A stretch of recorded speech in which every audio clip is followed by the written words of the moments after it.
అయిన వాళ్ళకి డబ్బులు ఇచ్చుకోవాలి లేదా ఏదైనా సంక్షేమ పథకాలు పెట్టాలంటే ఆంధ్ర దగ్గరకు వచ్చి తెలుసుకుంటే సరిపోతుంది. ఇప్పుడు మనకిక్కడ మహిళలకు సంబంధించి 2 పెన్షన్లు ఉన్నాయి. ఒకటి మామూలు పెన్షన్ ఇస్తారు 60 ఏళ్ళు దాటిన వాళ్ళకి. అది కాకుండా ఇదే వితంతు అంటే అది వృద్ధాప్య పెన్షన్. అది భర్త బతికున్నప్పుడు ఇవ్వరు. భర్త చనిపోయిన తర్వాత ఇస్తారు.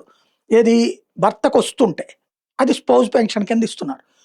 అలా కాకుండా ఉంటే గనక ఇక్కడ ఆహ్, వితంతు పెన్షన్ 60 ఏళ్ల లోపుండి 25 ఏళ్ళు దాటిన తర్వాత ఎవరైనా భర్త చనిపోయి ఒంటరిగా బ్రతుకుతుంటే వితంతు పెన్షన్. లేదా భర్తతో విడాకులు తీసుకున్నుంటే ఒంటరి మహిళ పెన్షన్ ఇట్లా ఇస్తారు. బట్ ఢిల్లీలో ఆమ్ ఆద్మీ పార్టీ తన కార్యకర్తలు, తన నాయకుల్ని సేవ్ చేసుకోవడానికి, తన మహిళా కార్యకర్తలకి డబ్బులిచ్చేందుకోసం అని చెప్పేసి వితంతు పెన్షన్‌ని దుర్వినియోగం చేసిందన్నటువంటిది తేలింది. తాజాగా ఢిల్లీ ప్రభుత్వ లెక్కల్లో ఆమ్ ఆద్మీ పార్టీ ప్రభుత్వం 85,000 మంది మహిళలు వాళ్ళు వితంతువులు కాకపోయినా సరే వాళ్ళకి పెన్షన్‌లు ఇచ్చిందని తేలింది. వాళ్ళందరూ భర్తలు బతికుండగానే వితంతు పెన్షన్‌లు ఇచ్చారని తేలింది.